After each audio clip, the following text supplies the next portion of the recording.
Welcome to Cognicia's Meet the Trainers. And today, I have one of our original trainers from when this program started 5.5 years ago at the time of this recording. Orquidia Moreno, how are you doing today? Doing well. How are you? I'm doing excellent. And thanks for being here. We want to get a chance to know who you are, what you do, and the impact that you make throughout the training environments and classrooms and material. Let's start at the highest level. Can you tell me about your journey with Cognitia? Yes. So, just as you mentioned, about 5.5 years ago, I first came into contact with Cognixia through the Jump training program. I was recruited to join the training program in order to become a full stack Java developer. And during my time there, I was actually set aside and said, hey, would you like to be a trainer after one of my presentations, which was a very big surprise for me. Didn't even know that was an option, especially since I had always had an interest in doing a little bit of teaching, but didn't know that there was a way to become a trainer outside of the traditional sense of teaching. And from there, I joined on and helped support a lot of the training during that time as a TA and then more so as an instructor later on.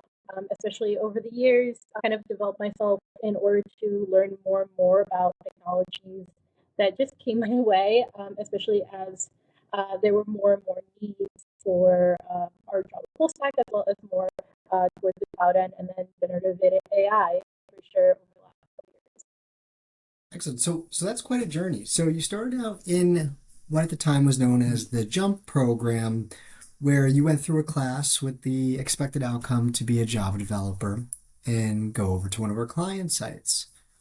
But seeing obviously your skill through presentations with create content creation and ability to articulate what you were learning, you know, you and I chatted about going down the technical training route. So when you went into technical training, it like you mentioned, it's fair. Who knew about corporate training realistically, especially through the program that we had.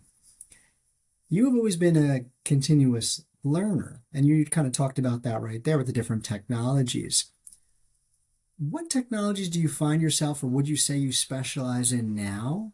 And how did you teach yourself, or what steps did you take to make sure that you are the expert that is now sharing your knowledge with others? Java full stack has always been the set of technologies that I will always say I know because I oftentimes have to help support or help with teaching one of the technologies in that stack.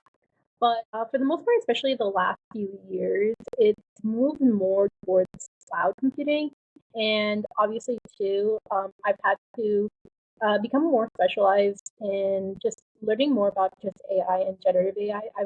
So I would say mostly those are the technologies that I always have an answer for you, and I'd always be able to tell you something about it.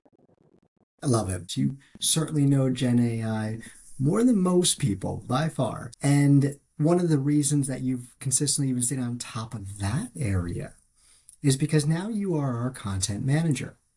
So any type of material that comes through the Cognitia training team is actually reviewed, edited, and you make sure everything's all accurate. Is that fair to say? What else do you do in your day to day along those lines? Yeah, so I could think of myself a lot now, especially with my role as almost a publisher slash editor slash classroom manager now. So a lot of the times when you think of my role and what I'm kind of doing day to day is okay, what kind of content and what kind of classes are going on at the moment, especially within our programs and within our team.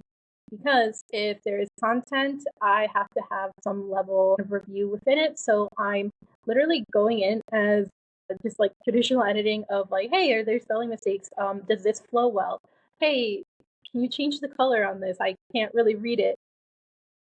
So I've gone in there and I've had kind of support from the team where I have a few people on our team that help me in that sense with publishing editing, but also too I am keeping track of currently our ongoing classes and making sure that things are going on track with regards to what topic are they on, are grades turned in, do we know that the class has a certain installation guide. I could say that for just as a general like overview, anything training I have my hands in. Let me ask you this. You have also become a master of e-learning. That is a skill in itself. How did you find yourself realistically getting so good so fast in that area that takes a long time? There's e-instructors, right? E-learning instructors out there who get certifications, and for you, it just seems to come very natural. So I think I will say this when it comes down to the fact that like if you're doing a training, regardless of if it's going to be live or if it's going to be self-paced with an e-learning, the main goal at the end is did the person who consume your content, no matter the form, understand it and can actually apply the training. And so a lot of that has to then go into how are you setting up your explanations so that it makes sense. So most of the time, if you're like in person, there's a little level of interaction, very heavy level of interaction. And there's a certain style that you're going to be teaching with whatever you have with slides and just asking questions and so on and so forth. But with e-learning, you take that, but in the same sense, like you're still displaying the same information, but you don't have necessarily that interaction level anymore. So you have to be able to remember and say, if I'm teaching this material, someone can't ask me a question back.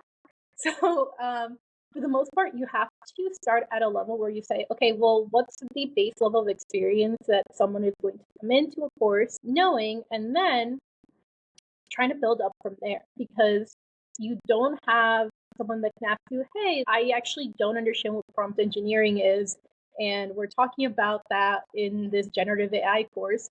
Okay, well, should they have had that experience, or should you have broken that down a little bit more in the beginning before getting into kind of those heavier topics? So when you're looking at building e-learning, you really have to say, okay, well, what's the base level knowledge that I at least need to explain? Because someone's not going to be able to come to me and say, hey, I didn't understand this, I didn't understand that. And I think that's where, if you haven't built an e-learning before, you have to have that base level understanding of like who is your audience and what is the most basic set of education they need to come into in order to understand the topic. That makes a lot of sense. As you're speaking and sharing that, you're putting yourselves in their shoes, so to speak. And you are in that unique seat that you actually have been in their shoes. So that experience that you've gotten from 5 years ago, 5+ years ago, you've taken that, held on to it, and turned it into a stronger ability to produce for those who've been in your seat. Right? So pretty cool. Oh yeah, no, I just want to say that if you've ever been through a bad training or a let's say not so great instructor, always take that as your learning experience and apply that into what you're going to be training, because I think that helps like the not to do's and put that into what to do.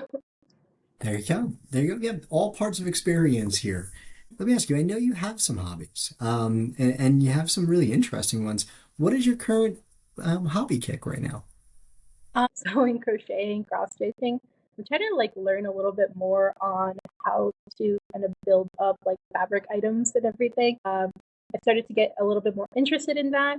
And I have a friend who was helping me a little bit with understanding some of those aspects. So I'm like slowly learning to teach myself all this stuff, along with like all 5 million other of my hobbies, because I feel like I'm always trying to at least learn a new craft every once in a while.